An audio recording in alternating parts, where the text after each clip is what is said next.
Hey, what's up, everybody? This is Jordan from PictureMonk.com, and welcome to the next episode of the podcast. This is episode 66 of the podcast.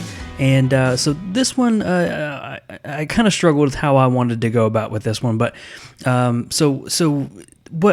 this came about was this particular podcast came about was when I first started doing the podcast and the website and the YouTube and all that kind of stuff. I knew it was going to grow a little bit, which is cool. Everybody wants to do something that more people can see. And so I kind of started all that, but I never thought I would meet some really, really cool people who would allow me to bug them every day with updates and emails and podcasts and all that kind of stuff. And so doing this is one really cool aspect of doing this is just number one, because it's fun, but also because you get to meet different people. And so this particular podcast is with a member of the website, a member of the PictureMonk Nation Facebook page, my other Facebook page, most of my social media. We kind of talk back and forth every once in a while. And if it wasn't for me doing all this kind of stuff, it would have been, I probably would have never met this guy, and he's just a really cool guy. So this podcast contains an interview that I did with him for his website, which you can find at dadphotographer.com.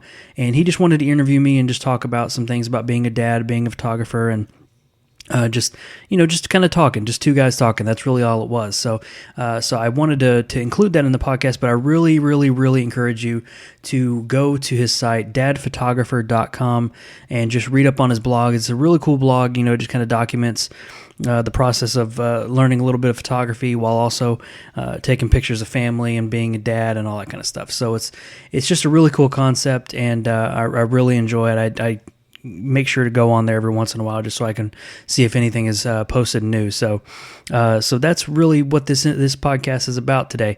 So if you just pay a little bit of attention to his website, it's a really cool website. I really do enjoy it, and I'm very thankful to be able to meet people like this. And so I hope to do stuff like this in the future where I can interview, or people can interview me, or whoever I can talk with and actually record conversations with some members of the website and the Facebook page. So it's a really fun thing. Everybody has things that they offer that are different from others, and that's what makes doing all this unique. So you can just kind of you can just learn from everybody, and that's kind of what this is all about. I mean, no one is the master of everything, so we all have to pitch together and learn, and that's kind of why I really like dadphotographer.com, because he just gives a little bit of a different spin on things. So it's a very cool site. Again, dadphotographer.com. Make sure you go check that out, and rolling into the interview right now. Hope you enjoy it. This is Michael Wilson, dadphotographer.com. I got a special guest today, Jordan Younts. He's has a great podcast on iTunes, PictureMonk. He has a great, knowledgeable YouTube channel, PictureMonk, and he's also a father. And Jordan, if there's any areas I missed with the introduction, please fill me in. Yeah, I'm just a brand new dad, pretty much. Just a year into being a dad, roughly. And I kind of started the podcast to help people learn photography. So it's kind of fun being a dad and a photographer all in the same one. Oh yeah, that is true. My site is based around taking pictures of my family, my sons, having fun doing that while learning photography. You're a dad as well. What do you think the best part of being a dad is?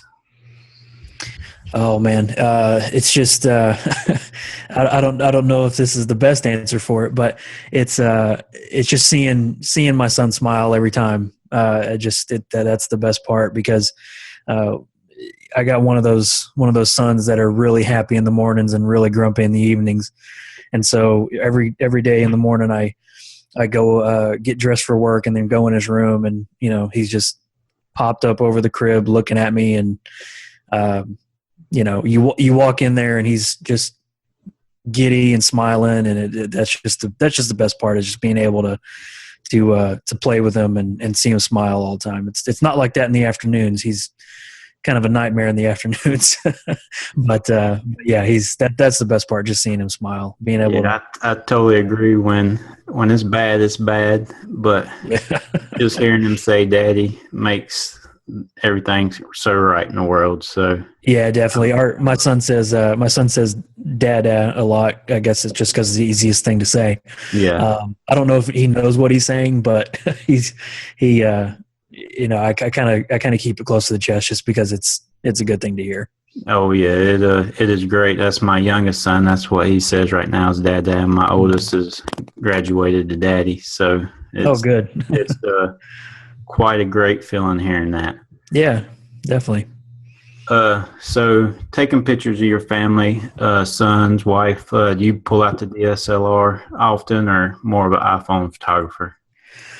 Um, Lately it's been more of the iPhone just because it's yeah, I never really have the DSLR ready to go. I never really have the right lens on it, that sort of thing. So normally it's the iPhone stuff, but I've kind of been doing more video instead of photos lately. I kind of have this like little personal project where I'm trying to put together a video kind of at the end of the year, just showing random clips of my son and stuff that he's done throughout the year. And I got the first year of his life, especially the first 3 months of his life, but I got the first year kind of ready to go. So I've been doing a lot of video like that, but yeah, most of the time it's just iPhone stuff, and I'm not really trying to enter it into like the best baby contest. I'm just trying to get the moment, and that's really kind of what I go for. The few times that I have brought the camera out is when my wife wants a really good photo to frame for her mom or something like that. So I'll break it out and get out the flash and do all that stuff and try to stage the area and that sort of thing. So I will do that, but most of the time it's iPhone just because I can really edit it quickly and share it out. But if I had better preparation, probably I would definitely whip out the DSLR and do it that way. But just doing what I can to capture the moment. I definitely agree. I'm more of a phone photographer when it comes to my kids because, like you said, it's all about the moment, capturing the moment, and that's what matters the most. And that's a good point about capturing the video and having a yearly project of your son growing up. That's something that I need to do. I capture videos here and there, and pictures, it's something I need to work on more of a yearly project to come back and remember because these moments go so fast. Yeah, I kind of got that idea, and it's not a new idea or a revolutionary thing at all. But I have DVDs of when I was a kid that my dad took off VHS and put them on DVDs, and I would watch those at some point and just I would miss the home movie aspect of it because I don't think we have home movies anymore. No, nobody has tapes that you have no idea what's on them, until you watch them all and fast forward and all that kind of stuff. Nobody really has that anymore. Yep. So I'm trying to capture clips to make more home movies, throw some photos in there, that sort of thing. But trying to get a home movie feel so that way when my son does get older, he can kind of see, what happened. Yeah, I totally agree. Myself, I have no home videos of when I was young. I got pictures and stuff, but no videos. And I mean, it's not that big of a deal right now, but it would be. I'd love for my son to see how he grew up, certain events, Christmases, and all that. So that is something I'm definitely on start. Yeah, they can get it through photos too, but I just think it's that little extra touch when you do it through video. Oh yeah. So PictureMonk podcast is a great podcasting for beginners and advanced photographers. What made you start doing a podcast? Really, what made me start was kind of when I found out I was going to be a dad. I kind of wanted something. I've been toying around with starting my own online something. It was I was too afraid to make a YouTube video, so I didn't know if I wanted to make a YouTube video because I didn't want people looking at my face.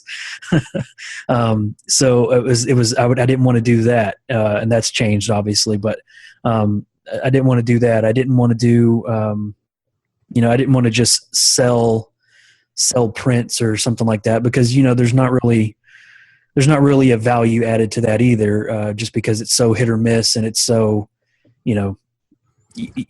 you're selling art, which is very tough to sell. So I wanted something to help other folks with photography because, not to say I'm like a guru or anything, but when it comes to like photography and Photoshop, some people do come to me to ask me about, I saw you take this photo. How did you take it? Or, how did you Photoshop these people's heads off of this, or, that kind of fun stuff. Mm-hmm. So, I've always been asked that. So I was like, well, why don't I just make a podcast? Because it's easy. All you need is a microphone and a hosting service. Why don't I just make a podcast and just put it out there? And to be honest, I didn't even announce, I don't think I announced my first podcast to anybody. I just put it out there on iTunes and just saw what happened.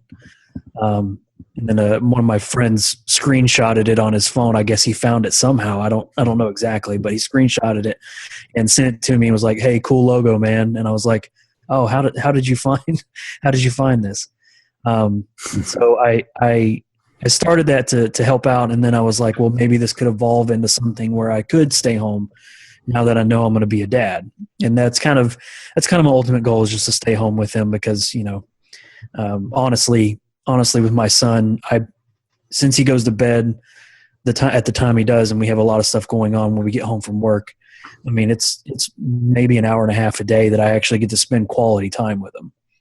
And so if I could do something where I can earn a living, not a major living, not enough to buy mansions and Bentleys and stuff, but if I can earn something to stay home and be with him, then that would be ideal. So, more to help out folks, but if there was something that came with it that would benefit, me being able to spend time with him, which is the ultimate goal. That was the side goal of that.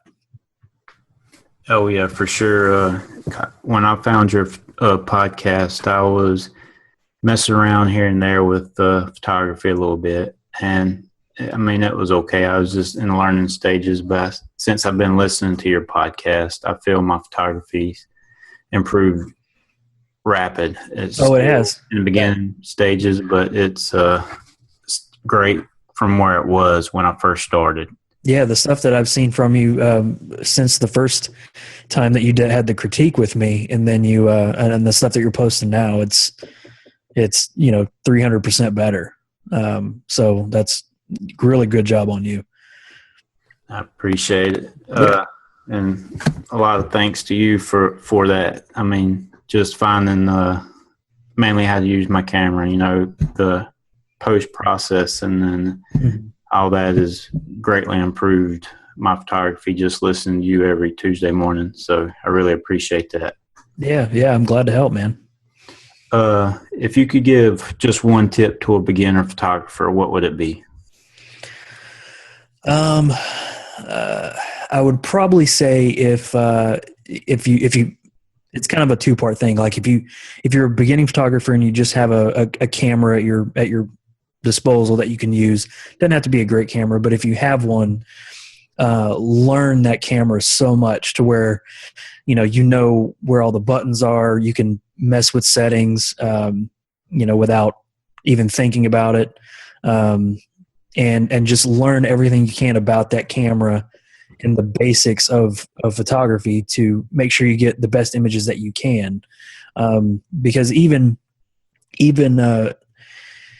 some people on that I get questions from for the podcast, they still ask, even if they listen to me for a while, they ask what type of gear should I get if I'm starting out in photography. And I try not to answer those questions a lot just because I feel like it's going to be the same answer no matter who I talk to.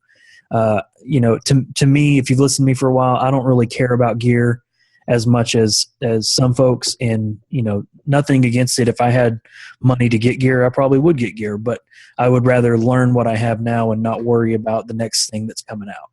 And so learn what you have, learn the basics.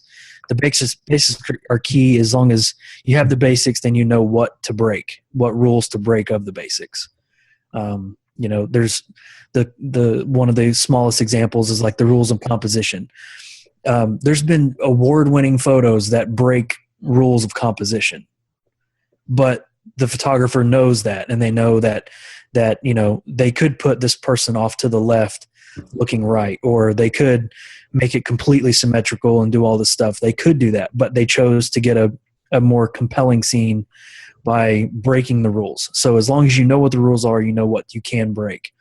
And so just learn your gear and learn the basics. That's the key. I think when I first started out, I got my camera. I don't know if I ever told the story, but I got my camera because I wanted to make photos that had a blurry background. And I know that sounds stupid to people who know what photography is or know what that means in photography. But when I first got the camera, the first photo I took of, I was like, where's the blurry background? And so I had to, I don't remember what it was. I think it was obviously like a flower of something, what everybody take photos of. And so I was like, where's the blurry background? What do I need to do? I thought this camera gave you a blurry background. And it sounds so stupid, but when I learned what I needed to do to get that blurry background and get the subject in focus, that was when it started to flow. And that's when I probably watched every YouTube video about photography. I probably watched every Photoshop video about, everything you can do in Photoshop, and didn't even play with Lightroom at all. Never really play with that because I didn't think I needed it. Now I can't get out of Lightroom. So, it's just learning the basics, and that'll take you pretty much everywhere you need to go. Oh yeah, for sure. I know exactly what you mean when you're talking about the blurry background, because I had that same way of thinking when I started. I needed to get that effect, and I learned, and learning the exposure triangle was a big deal for me. That once I learned that, stuff made more sense when I'm taking pictures and trying to get the settings right, the lighting right. Yeah. And that was something that helped me a lot. And but it's more so just trial and error, playing with it. That's what I found out. You gotta just keep messing with it. You gotta have a lot of bad shots, and out of them 100 bad shots, you'll get that one great shot, and you'll realize what you did to get that. And then it's just repetition and practice. So, yeah, that's the great thing about cameras these days, and that's what people say sometimes is, you're not going to mess up anything by taking 1,000 bad shots and getting one good one, because you just delete all the bad ones. So it's, you're not messing up anything if you just walk around your house, try to find something you want to take a photo of, just to see, what you need to do to get a really good photo. One quick example of that is when I was first learning real estate photography, I wanted to know how I could take a photo of like my living room and also be able to see outside through the window. Because if you take it on the inside, it's going to blow out the window, and you just see white. So I wanted to know how to do that. So that's when I sat my camera up in the living room and probably played with it for like 2 or 3 hours, seeing what situation I would need to work on, which really kind of messed me up in the end, because it was towards the end of the day, and then daylight changed, and I thought I had it, and then I didn't have it 5 minutes later. And, it was really weird like that. But I did that, and the only thing it cost me was a couple shutter acquisitions, whatever that word is. It cost me a couple acquisitions or whatever on my camera. And that's really all that mattered. So, I finally learned it, and, that was kind of just messing around. I didn't know how to do something, so I spent a couple hours trying to figure out exactly what I needed to do, and it kind of worked out. That's awesome. So next, like I mentioned earlier, you taught me a lot from your podcast and YouTube channel. Are there any special podcast or YouTube channels you follow? I follow a lot. The ones that I mainly follow, I do listen to some photography podcasts, but most of the ones I actually try to listen to more are business podcasts, and I think when even my podcast, I probably couldn't stand to listen to my podcast over and over and over again, even if I knew it wasn't me. But I probably couldn't do that. So there's only so many photography podcasts you can take without hearing the same stuff over and over, mine included.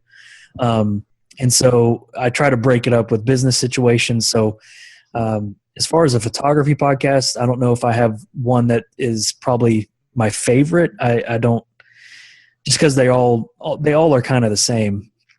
And speaking that, while I'm talking with you, I'm actually going to bring up my podcast player because I don't remember what exactly I listened to. So I like I said, I listen to business stuff. One of my favorite business ones, there's actually kind of two of them, is well, it's not really, but it's a financial one, is the Dave Ramsey podcast. He's a big financial guy. And why I listen to those is to find parts where he's talking about starting your own business and, guerrilla marketing and just getting out there and doing it and starting your own thing. He also talks about a whole bunch of other stuff, but that's the parts that I listen to. If I'm at work listening on my headphones, my ears perk up when I hear that sort of stuff, and I kind of just pay attention to those. Probably if I had to choose my favorite photography podcast, it would probably have to be JPEG to RAW. That one, I listen to that one most often, more than anybody on my list, just because the guys on there are just really down to earth, really real.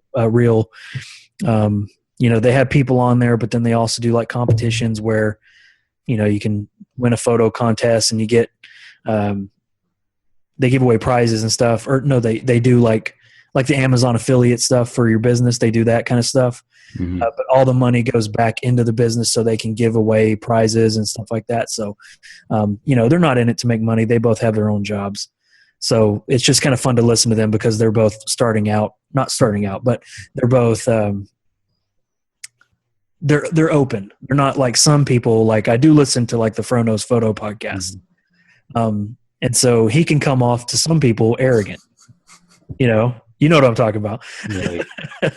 So he can come off to some people arrogant, and which that's fine. It's funny. But I tend to be more on the mellow side, I guess. That's why my podcast is sort of mellow. I don't know. Yeah, I agree with the Frono's Photo. I enjoy his podcast, but sometimes I just got to stop listening to it because he's a little too much. Yeah, exactly. He forgets that he's teaching photography sometimes. Yeah. But it can be interesting. He's a character for sure. Yeah, I consider that one the like it's more entertainment. It's more entertainment. It's kind of like comparing UFC to WWE. Yeah. It's like WWE is entertainment, UFC is real. That's how I kind of compare it. Yeah. So it's those two. Oh yeah. He's definitely something to listen to, but there's sometimes you just got to turn it off because it's a little too much. Yeah. But I do like JPEG to RAW. It is awesome, and it's like you said, they're down to earth guys. They come off like somebody you could know around town or something. They're willing to help. They have great contests, and so that is great. And one of the guys, Mike Howard, the head guy, I guess. He saw one of my videos on YouTube where I listed out my favorite 5 podcasts and my favorite 5 YouTube channels. And so his was listed under the podcast, and he wrote me a message or a comment on the video. And he said, thanks for the kind words. Just checked out your channel. It's really cool and stuff like that. So, they might not be as big as other podcasters, other photographer podcasters out there, but that's just a little something to see. That's kind of cool that you listen to them and, they found you by chance somehow, and they commented on a video. So that's kind of cool to see. Oh yeah. I totally understand. That's kind of the same way with me and you. And first time I messaged you and you answered me right back, you're very personable, and that's means a lot, especially somebody wanting to learn and following you. And like somebody like Frono's Photo, that would never happen. Yeah. I think there's just a time that you kind of get too big, which is a good thing for him maybe. But you do lose that personality. You do lose, that point where you can, we've emailed back and forth a lot, and you're not going to get that anywhere else, I don't think. Not saying I'm better than anybody else, but you kind of want to remain personable with the people who support you and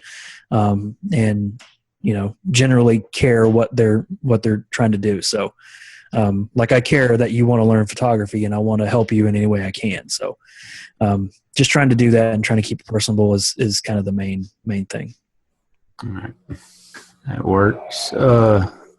You have a lot of awesome pictures in your portfolio. Where do you go for inspiration?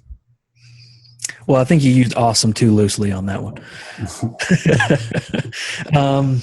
Where do I go for inspiration? Actually, I have always been a fan of just searching on Instagram for stuff. That's been my main thing, is just searching on Instagram, trying to find cool photos. And, I used to go to other spots like 500px to look at what other people are doing, but I just feel like Instagram has kind of hit a more of a creative stride, because there's even something I think you pointed out to me one day. There's like a Lego photographer or something. Mm-hmm. Yeah. And that's something I never would have searched. I never even would have paid attention to it. But I looked at it, I was like, well, that's just awesome, because he's setting up these little scenes and taking photos of these guys. I never would have paid attention to that. But now that I see it roll in my feed because I'm following him, that kind of gets my juices going about, can I make instead of going out and photographing a scene or a house or something like that, can I actually put something together?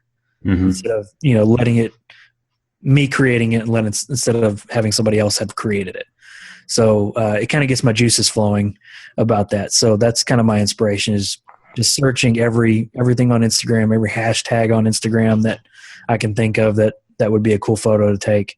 And that sort of thing. That's sort of where my go-to. Oh yeah, I definitely agree. I'll go to Instagram a lot myself and look around. And when I found the Lego photographer, I was awed by it, because I was like, somebody really does this, and then they took the time to set it up, and it's close to perfect. Just yeah, definitely. So I know your father's one of your best photography buddies, and I got the chance to meet through your podcast and follow his work as well. Yeah. What has he taught you about photography? Well, I mean, we kind of don't really teach each other stuff. I think we just kind of show each other's really cool stuff. We don't really. It's kind of the same thing with me. Like, if I find something that I feel is useful, most likely he's going to find it useful too, because we think exactly the same. Mm-hmm. If it's like an iPhone app or something, or I just had to buy a new tripod that I've been needing, because I attempted to clean my tripod and then I couldn't get it back together, so I went ahead and bought another one. Mm-hmm. I got my new tripod and I showed him, I got this new tripod, and I knew once he saw it, he was probably gonna be like, well, I could probably use one of those. So it's stuff like that. I don't think we really teach each other stuff. We just kind of show each other cool stuff and concentrate on going out and taking photos. That's kind of what that's our favorite thing to do, is just to hop in the car, maybe go get some breakfast and coffee or something, and then just start driving. All right. That's great. My brother, he's into photography, and he's been in it pretty much the last 5-6 years. And that's kind of where I try to follow and want to shoot with and learn from him as well. He don't live local to me, so that's sometimes a problem. But it's like you said, if I see something, I share it with him. If he sees something, he shares it with me. And a couple of weeks ago, we was on the beach taking pictures and just having a great time. So it's just sharing the experience that I enjoy with it. Yeah, I think if you're a photographer, no matter what photographer you are, portrait, street photographer, landscape, whatever, it's always going to be more fun when you got people to go with. Um, so it's, I've even been thinking of, I don't know how I would pull this together exactly, but doing just like a free meetup and just trying to, meet someplace local and go out for the day and just take photos. I think that would be fun. It would have to be local, obviously. So within the North Carolina, South Carolina area and meet, I think that'd be fun. I think people who are in this area would like that. And I just think it's way more fun when you have, somebody to go with. And I know it sounds stupid because this real estate photography doesn't lend itself normally to groups. Like you're not going to bring 5 people in there to take a photo of a house. You got to get knocked out in 30 minutes. Mm-hmm. So you're not going to do that. And so that's why when I walk into a house to take like a photo of a real estate stuff, it's not necessarily boring, but it's just not as fun. If I was driving around town trying to find a cool photo, I still love it. I still will race home to try to, spend time with my family and then hop on the computer so I can edit all these photos. But it's not as fun as doing landscape stuff. Oh yeah. Where you can run out and do everything with everybody. You can go anywhere and take photos. It's not as fun, but it's still pays stuff. Still pays something. Yeah, I agree. I recently got to go on a little photo shoot out with a local photographer to do some maternity shots and a senior portrait of a girl, and it was quite interesting because you had several different photographers sharing tips and 2 models, posing and allowing me to kind of get out of my comfort zone of taking something I don't normally take. And that's what I got from it, that just getting out of my comfort zone, learning, doing something new to try to be a better photographer. And that really helped with other people. Did you contact them or did they contact you to say, hey, can I be like a second shooter or something? She put a Facebook link. We've had her take pictures of our kids, and we follow her on Facebook and Instagram, and she put up a little Facebook page that said she's looking for a group of local photographers, amateur, professional, just to get together, share ideas, network, stuff like that. So I definitely joined that to kind of gain some experience, meet some different people, and just do something I don't normally do.